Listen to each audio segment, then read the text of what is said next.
Hi అండి. ఒక్కసారి ఇలా తాలింపు అన్నం తయారు చేసి తినండి, మళ్ళీ మళ్ళీ కావాలంటారు. అంత టేస్ట్గా అంత బాగుంటుంది. రైస్ అయితే నైట్ అయితే అన్నం మిగిలిన తర్వాత వేస్ట్గా పడేస్తున్నారా?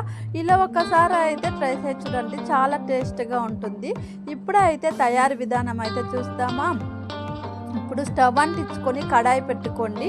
కడాయి అయితే వేడెక్కిన తర్వాత ఆయిల్ ఒక 2 స్పూన్ వేసుకోండి. ఆయిల్ వేడెక్కిన తర్వాత పోపు దినుసులు వేసుకోండి. తర్వాత చిటపటైన తర్వాత కట్ చేసిన ఆనియన్ వేసుకోండి.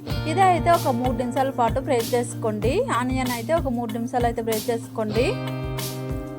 తర్వాత కరివేపాకు అయితే వేసుకొని ఫ్రై చేసుకోండి. తర్వాత అల్లం పేస్ట్ వేసుకొని అయితే ఫ్రై చేసుకోండి. తర్వాత ఎండుమిర్చి ఉంటే వేసుకోండి, పచ్చిమిర్చి కూడా వేసుకోవచ్చు. తర్వాత పసుపు అయితే ఒక చిటికెడు వేసుకోండి. ఇది పచ్చి స్మెల్ పోయేదాకా ఫ్రై చేసుకోండి. తర్వాత ఒక 2 టమోటా తీసుకొని కట్ చేసి వేసుకొని ఇదైతే ఒక 5 నిమిషాల పాటు ఫ్రై చేసుకోండి. తర్వాత సాల్ట్ అయితే కొంచెంగా వేసుకొని ఫ్రై చేసుకోండి. తర్వాత అయితే మనం ముందుగా వండిన అన్నం వేసుకోండి. నైట్ అయితే మిగిలిపోయిన అన్నం ఉంటుందని ఆ రైస్ అయితే వేసి బాగా కలుపుకోండి.